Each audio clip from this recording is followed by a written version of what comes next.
Hello and welcome to this roundtable discussion. Today we're going to be looking at the theme for this year's March for Life, which is Abortion Isn't Healthcare. And to help me unpack this theme appropriately, I've got three healthcare professionals from different branches of the healthcare. I've got a former midwife, a GP and a psychotherapist, and they're going to help me look at this theme both from a professional perspective and also their own personal insights into this issue.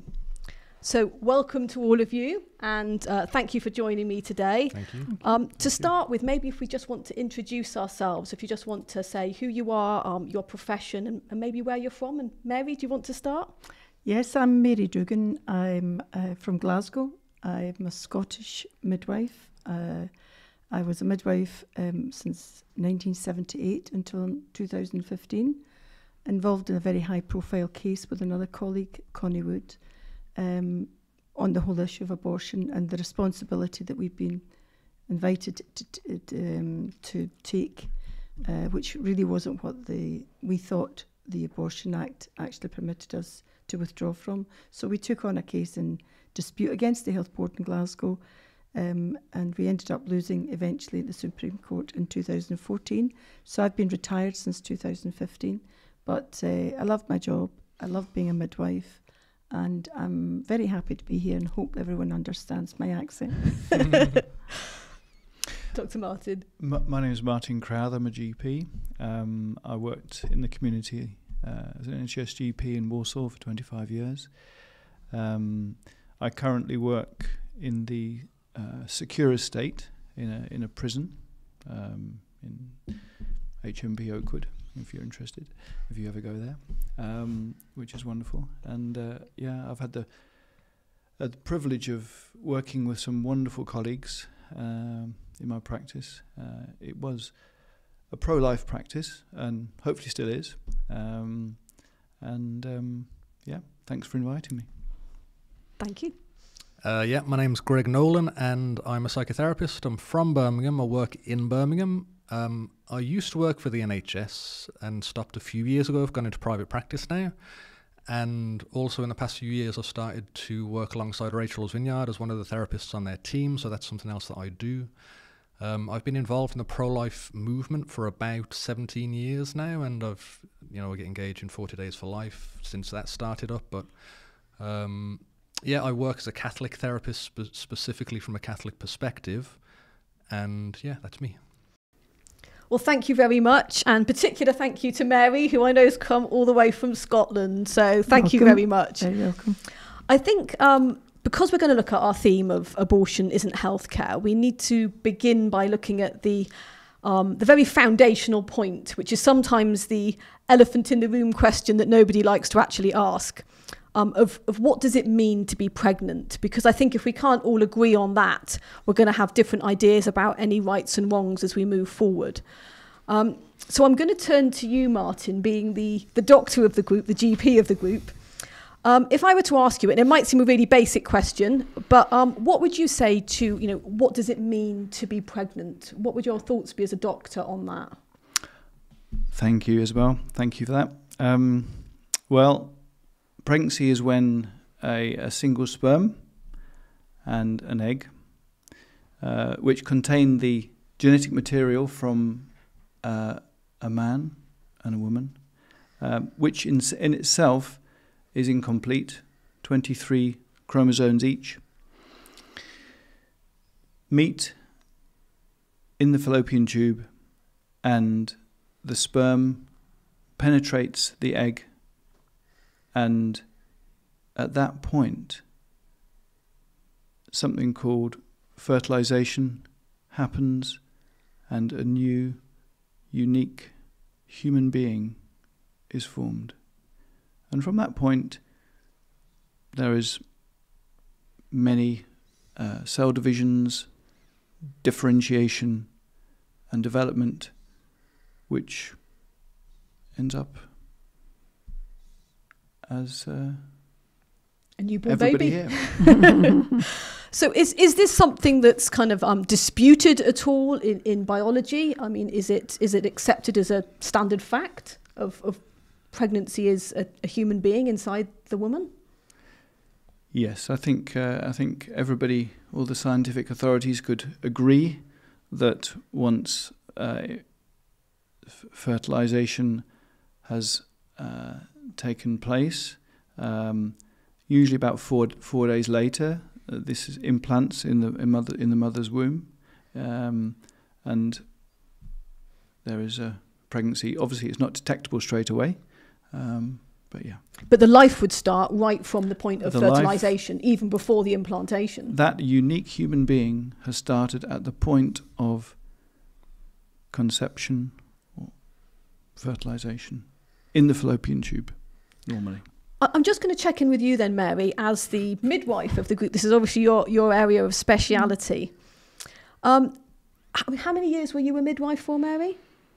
Well, 1978 through to 2015. Okay, so I'll let you do the maths on that. But a fair few years. A few years. So in those years, you must have seen women going into premature labour or sadly having miscarriages. Mm-hmm. When that happened and they maybe went into premature labour, what was it that you or they would see, or even with a miscarriage? Because I know sometimes, sadly, we hear this branded as a blob, or just a clump. But what was it? This is something that you must have seen not infrequently. The early stages we didn't see so much of. It was more from 18 weeks onwards, and there's absolutely no doubts in anyone's mind at that stage what you're going to see is a small baby. In fact, very often girls would say things like they were quite shocked at how formed the baby would be, fingers and toes and all the rest of it. So the humanity of the child, once you see the child, the humanity is not in doubt. And also then, Mary, just looking at the response from the mothers, if they either had a miscarriage or maybe the baby was born very premature and didn't survive, would there be some sort of response of sadness or grief from the women? Because I think sometimes this in itself can help us understand the humanity of the child, is the way that we respond to that we have some kind of grief ourselves when that the majority of women, the vast majority of women are affected and impacted by the loss of a baby, whether they have it planned or not. It's a very, very rare woman who doesn't feel something, and a lot of people I heard over the years are quite shocked at how they feel at miscarriage, even the early stages. Because of society, the way it's put things across, especially where abortion's concerned, it's like going to the dentist. So that's all dehumanised. It made it look as if it's a very clinical and detached event. But the majority of girls feel something when they lose a baby. What about with when abortions happen? Now, I know, let's be very clear, you in no way, shape or form got involved in any abortions. But in the hospital where you worked, I know abortions did happen. So when women had abortions, did you notice any kind of grief? Was there any difference between women who had abortions and people who had miscarriages and how they responded? As midwives, you're never taught how to handle anyone who's had a termination. You're taught to deal with miscarriage, you're taught to deal with stillbirth, infant death, these kind of things. They're all good deaths to talk about.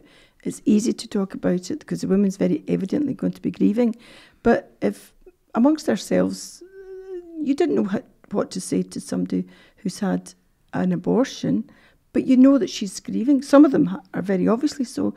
And I used to notice that girls who came into the labour suite, for example, sometimes if they had a hypersensitivity to small things, then a lot of the times you could see in their notes that they've had an abortion, and coming back into the environment, it triggered off maybe feelings that they had before. But there's no question, in a lot of these girls, I sensed a clean guilt when it happens through a natural process, as opposed to, even with babies that had some severe disabilities, when you pick the time and date to end the child's life through being put into labour, that was different to those who it happened to without anything they could do about it.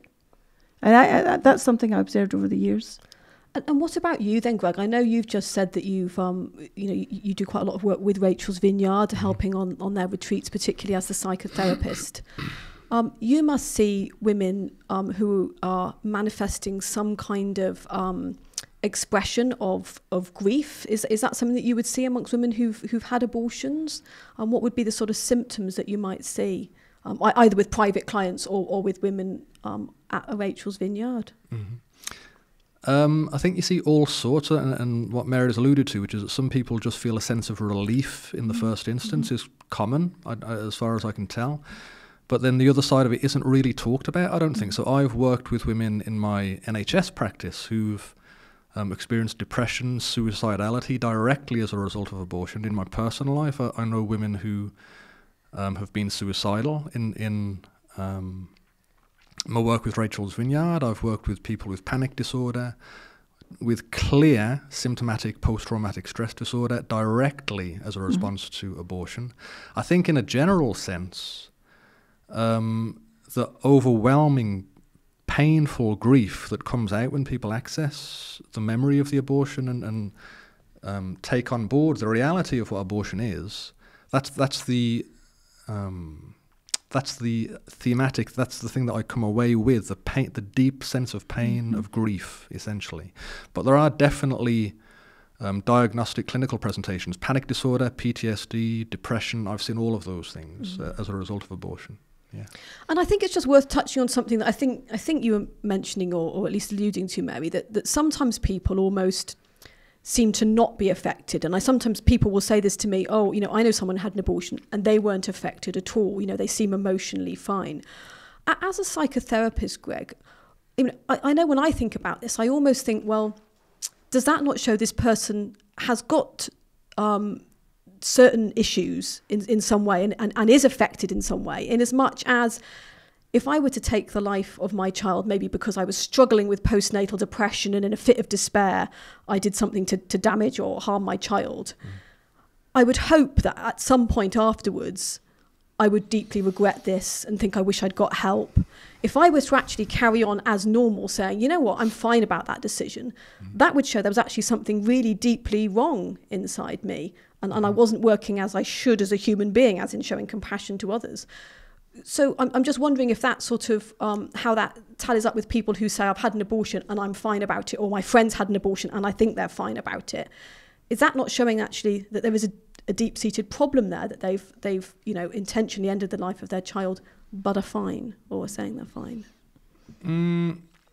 I think that the running theme under that would be one of denial, essentially. I don't think people walk around day to day saying, I've had an abortion, I'm fine. They say that every day.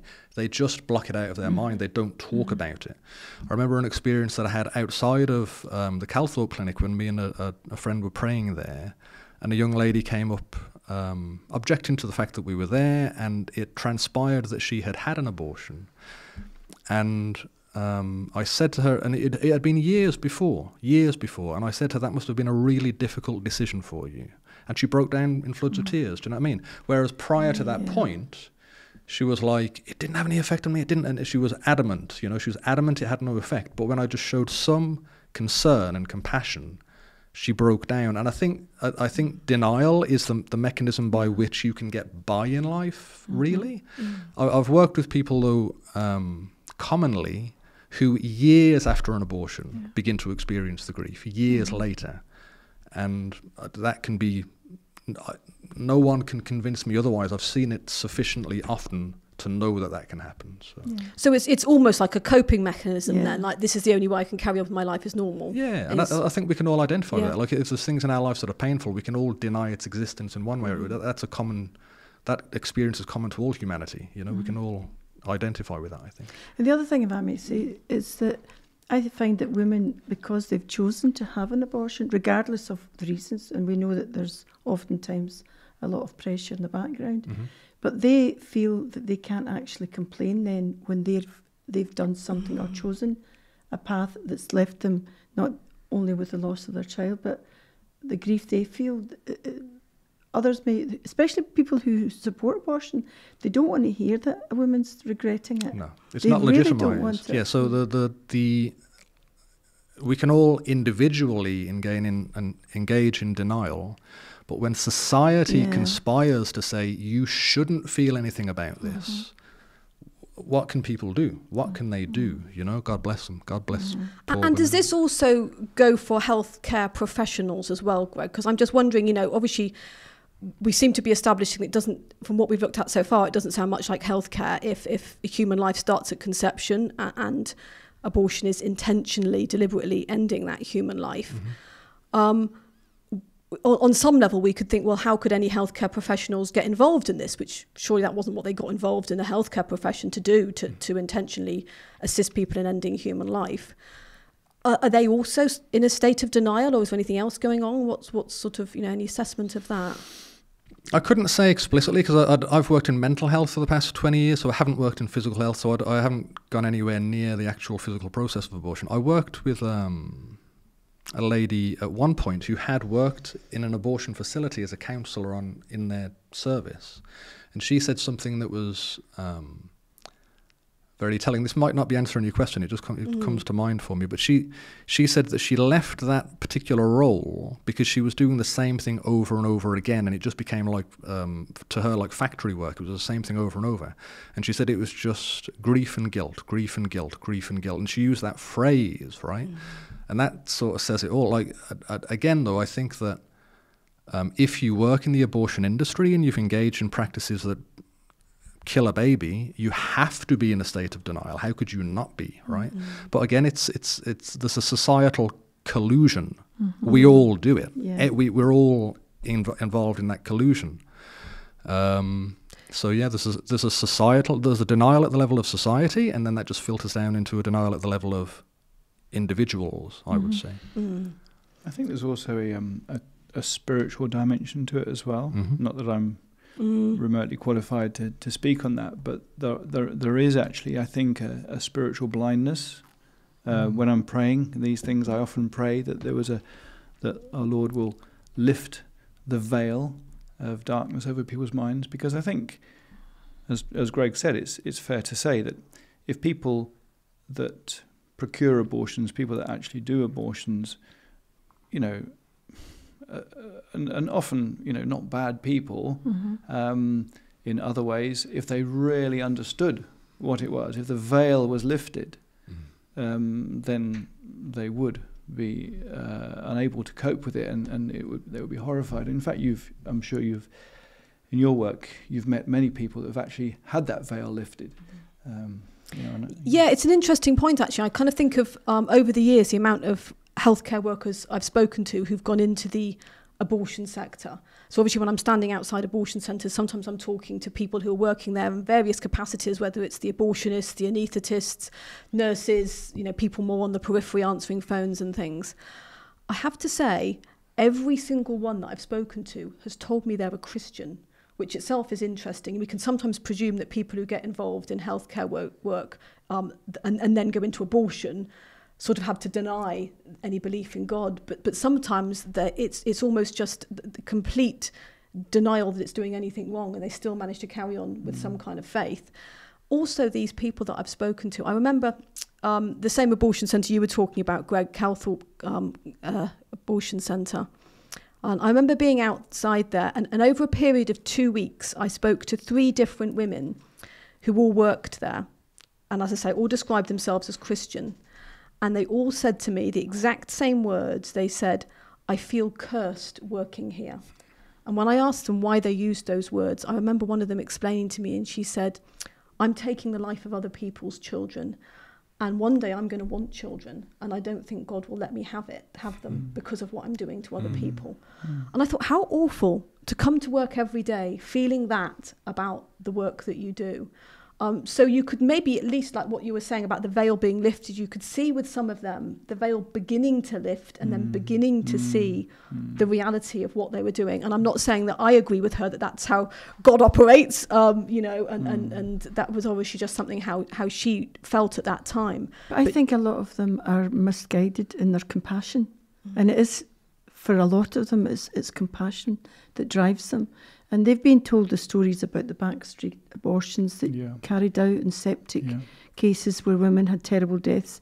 And I've spoken to colleagues as well who are Christian, but they don't feel, in fact, a lot of them, that they're actually responsible for the abortion. This is the ones I've spoken to. They're there to support the woman through the choice that she's made. That's how they look at it. And they don't want to see her suffering. But, as you say, it's Greg, it's so much denial and not really thinking the whole thing out properly at all. But I think at the bottom line is it's compassion that drives them, as much as we don't. And it's misinformation, isn't it? There's a lie out there. There's a lie about this isn't a child. There's a lie about this is the best thing. There are so many lies that are out there in society, and that society has swallowed, and people do swallow. And people are looking at the lies, and that's a really good point. A lot of people will say, well, as we know, the vast amount of abortions are done for under the law, under mental health reasons. You know, that a woman's mental health will be better off having the abortion than she would if she continued having continue with the pregnancy, and that she needs to have it for mental health reasons. Again, I'm going to check in with you, Greg, being the psychotherapist. Is that ever the case? Is it ever the case that a woman is actually helped mentally by having an abortion? I haven't met him, to be honest. I don't know. It depends what you helped. How do you measure being helped in terms of mental health, right? So if, for example, you're going into an abortion clinic and you're up to here with distress and anxiety and fear and terror, and then you walk out and you're not, is that helping your mental health? Well, it's doing something to your emotional state, but whether or not that constitutes a benefit to your mental health isn't. Like when I do therapy with people, a big part of the therapy that I do is helping them to access, get in touch with, and accept their own emotional life, right? So you can, if you look at it at a completely surface level, you can say, well, they seem less distressed after the abortion, and probably that's what's being referred to when they say it's beneficial for mental health. But that's so cartoonishly oversimplistic. It's a joke. It's ridiculous, you know. So if that's how you measure a benefit to somebody's mental health, then I wouldn't do the job that I do, because it doesn't make any sense, right? Again, I've worked with people who years later can begin to access the emotional distress, and they collapse, man. It just, you know, they can collapse. So it's a sort of trite thing to say. It's beneficial to their mental health. It doesn't sit with the way that I think about things, I would say, but I think clinically speaking, there's certainly an argument to be made that it just doesn't make any sense, really. And it's almost that anything could almost be excused by that. Anything, you know, if I take a drug and it relieves my anxiety, Exactly. is that helped me? It's not really helped me. It might have helped relieve some kind of symptom of anxiety at that time. But if we're talking something from a holistic perspective. Yeah, and I'm glad that Martin raised the issue of spirituality. I think when we talk about the lies in society that underpin abortion, one of them, it's philosophical, right? So it's materialism. A human being is comprised of nothing other than the matter of their body. So if you say to people on the street, oh, you've got an immaterial soul that will never die, they're like, really? That's a bit of a shock for people. So that again, is that comes from academia. That's modern philosophy. You're comprised of nothing other than the matter of your body. And then if that's the case, and a human being is nothing other than the matter of their body, then a fetus or a baby in the womb is just a clump of cells. It's talking about reality divorced from a big part of reality, which is the fact that we have a spiritual soul. And when you say that it's a new human being from the point of conception, there's a soul too, right? That's divinely created. So you have to deny a lot of reality in order to think that it's beneficial for your mental health, in order to think that there'll be no later repercussions down the road. You just got to deny reality. So it's all built upon denial after denial after and lie after lie after lie, I would say. And I know we just mentioned one reason that sometimes people will give for wanting an abortion to do with their mental health. But I know there's all sorts of reasons that people can give for wanting abortions. I'm wondering if you could sort of touch, you know, as a GP, I know you sometimes spoke to women who were considering abortion. Is there anything that you can think of? Or was it even always their decision? Was it always their choice when they came to you? Yeah, in my clinical practice, I have had many requests for abortion, and there was one lady that sticks in my mind really. She was a young woman, probably about 16 or 17. She came to me with her mum, who was a forceful character, not somebody you'd want to mess with particularly. Both were my patients, and obviously there's no chance of them being identified. But the daughter was very quiet, and the mother did all the talking. She needs to have an abortion. We need to get rid of it. And I listened to her, and she was quite distressed.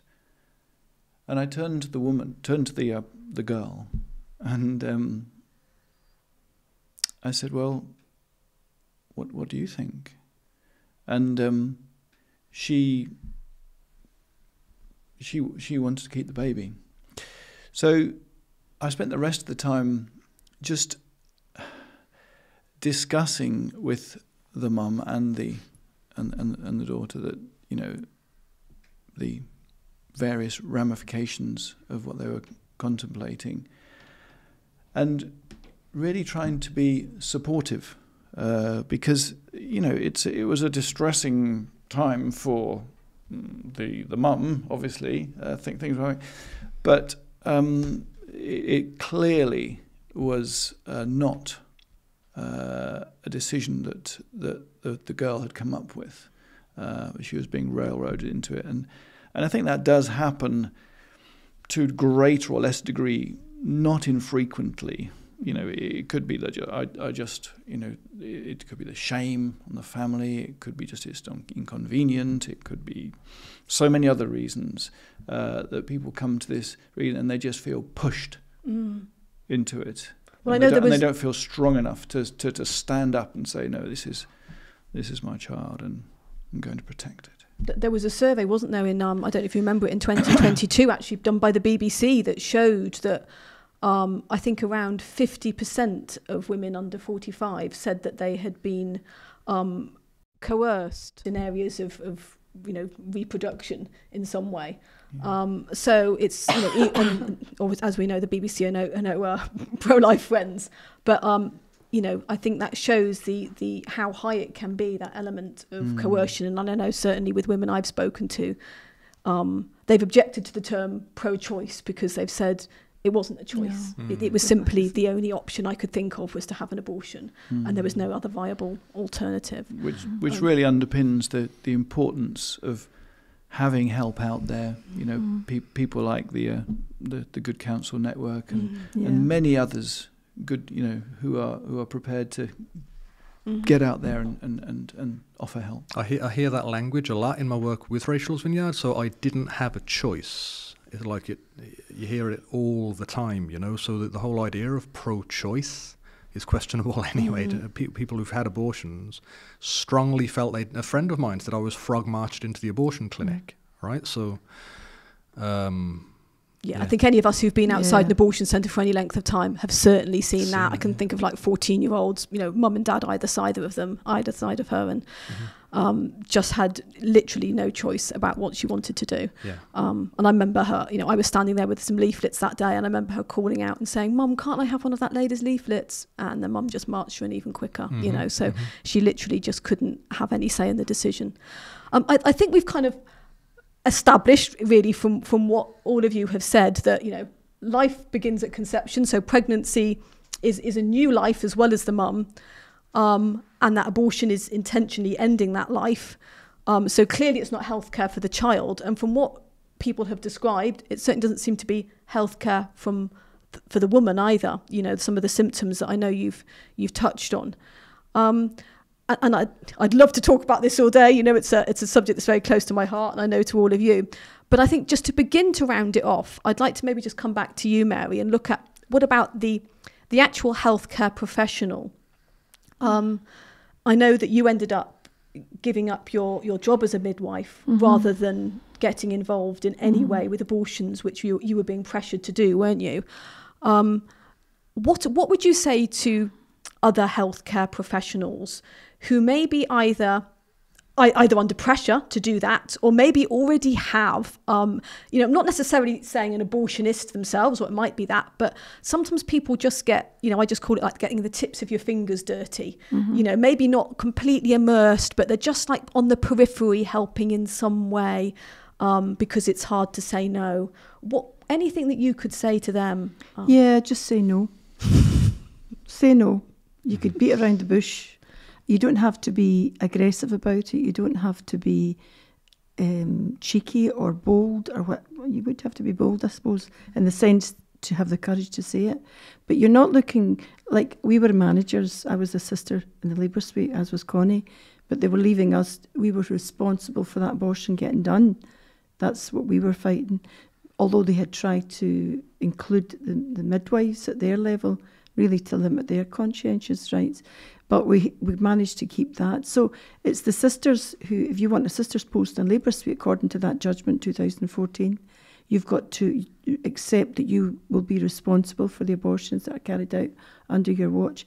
Having said that, there is a very great shortage of midwives, and they bring girls in from the Philippines and India and different places. And many of these girls are practicing Catholics, and they come here and they're quite shocked. And I know some of these girls have contacted and reached out to pro-life groups to ask for help.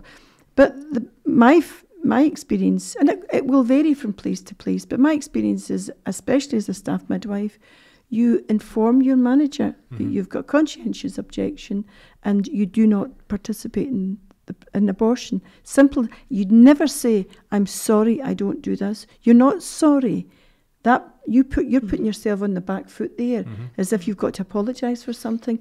You're not aggressive about it, but you're just and you let them know before you're in a situation, because very quickly people will sense and know who. And by the way, it's not a case of making that announcement at the start of your career and people respect it throughout. No, throughout your career you'll be faced with it. But that won't stop me from saying, I think we gave up too much ground. I think that healthcare, nursing, midwifery, these areas draw girls who've got good, compassionate hearts and want to help others, and we should go back and reclaim it. Not apologise for holding these views. It's because we're concerned about the baby, the mother, the midwife, the doctor, every one of them. Totally. And I like the way you say, and with no apologies, we say that we stand for life and we're not sorry about that. I'm going to come to you, Dr. Martin, with a final question for you. After just hearing what Mary has said, I can imagine any would-be health professionals, people who are considering training for whether it's to be a doctor, a nurse, or psychotherapist, whatever it might be, that maybe they almost have misgivings and think, is that a career I should think about if I am pro-life? Is there anything that you could say to those people? I would say pray to God for wisdom, pray to God for the strength, and if it's on your heart, then the medical profession and the healthcare professions desperately need you. They need your good hearts. They need your they need your love, because in fact healthcare, a good friend of mine once said, he challenged me, he said, well, what are we supposed to do to our patients? Well, we're supposed to love them. And I think that's true. And so yes, there is no doubt that being a GP and being pro-life is not easy. But many things are not easy. And I think it does take good pro-life young men and women to actually join the profession, to change. And I think the other thing is that in my practice, we kind of club together. It's much easier when you join other doctors who are pro-life, and you actually develop a pro-life stance. So that we had a pro-life statement on our website. So yeah, just look out for those networks. Thank you, and thank you very much, Dr. Martin, for all your career. Yeah, if I can just add to that, though. Yeah, absolutely. I think it requires courage, but it's when you, because I worked for the NHS when they rolled out the COVID jab, and obviously we're not here to discuss the COVID jab, but I didn't get it because of the abortion-tainted nature of it. So they used stem cells from an aborted fetus, so I wouldn't get it, and I got sacked, and then they did a U-turn, so I kept my job. But I had to write to multiple managers and service directors to say the reason I'm not doing this is because I'm pro-life.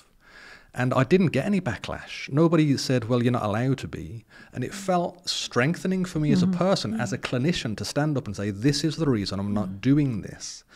So, as Martin said, we need more and more. Don't cede the high ground. Come and join the healthcare professions. Become a doctor. Become a midwife. Become a therapist. Become a nurse, and be courageous. We're called to courage. So, yeah. I'm going to ask you another final question as well, Greg. As we've touched on today, that not only are you a psychotherapist who helps people on a private basis, maybe with issues relating to abortion, if they've been hurt by it, but you also work with Rachel's Vineyard, and I know you also pray outside the abortion centre as part of 40 Days for Life, as do other people here. We've talked a lot about maybe what medical professionals shouldn't do. They shouldn't get involved in things, but also, I think it's good to look at what more we can do.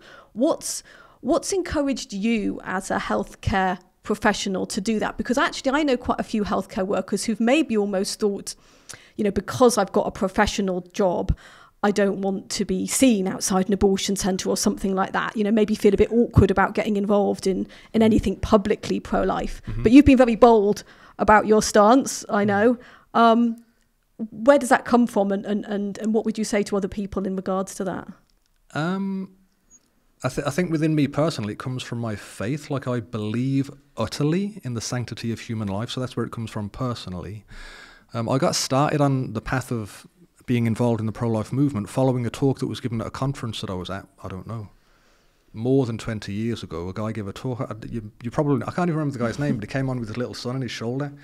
And as soon as I heard that talk, I was like, I have to get involved in the pro-life movement. I have to.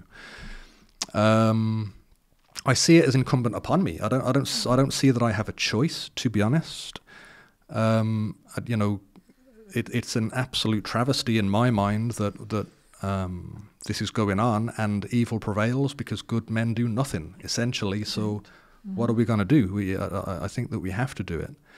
But I love God, our Lord. I love life. I love humanity, and I want to fight for that. And when I've been outside of abortion clinics, when I used to be a psychiatric nurse prior to being a therapist, so I worked for about 10 years as a psychiatric nurse, and I was praying outside an abortion clinic, and one of the psychiatrists from the ward that I worked on stopped in her car and got out of the car and said, thank you for being here. This is brilliant shit. And I said, well, come and pray with us. And she goes, I wouldn't have the courage to do so. I said, just come and pray with us. It's fine. But a patient from the ward joined us for a closing ceremony of the 40 Days for Life. So I think to hide what you believe and to hide your position just leads to a betrayal of yourself as a person. But when you step out in faith and you say, well, this is what I believe and this is what I fight for and this is my hill to die on, not to over-dramatize it, but it's encouraging, it's strengthening, that's good for your mental health, right? That's good for your own personality. Right. Yeah, that helps. I think that's a perfect note to end on, really, Greg. I mean, what more? I mean, and actually, I love the way what you're saying about, you stepped out in that boldness, and actually that encourages other people. And it's surprising how many other people there are who are pro-life. We might kind of presume that everyone's against us, and it's not at all. And I know that really resonates with me. I mean, many years ago, I remember when I was training to be a massage therapist at the time, actually, and I was a session with some of my other fellow trainees, and everyone started saying where they were going to after the session, and I was thinking, oh gosh, I'm going to go and pray outside an abortion centre. Like you say, I've got to be honest, I've got to be open and share this with them. So when I was asked, I told them where I was going, expecting a backlash. They were all so supportive. Nice. They were all going, oh, that's a great thing to do, or that's brilliant. And they were asking me about it next time we met. So like you say, we can sometimes presume because there's quite a loud voice on the side of abortion. that this is what everyone thinks. Not at all. It is a mainstream opinion to recognise that life begins at conception, and it should be protected from then. So thank you all so much for joining me today for this roundtable. I found it really encouraging myself, so I hope those of you who've been listening in and watching in have also found it encouraging. I invite you to like this, to share this, to subscribe to our YouTube channel, and come to our public events and make sure that you can say with us that abortion isn't healthcare.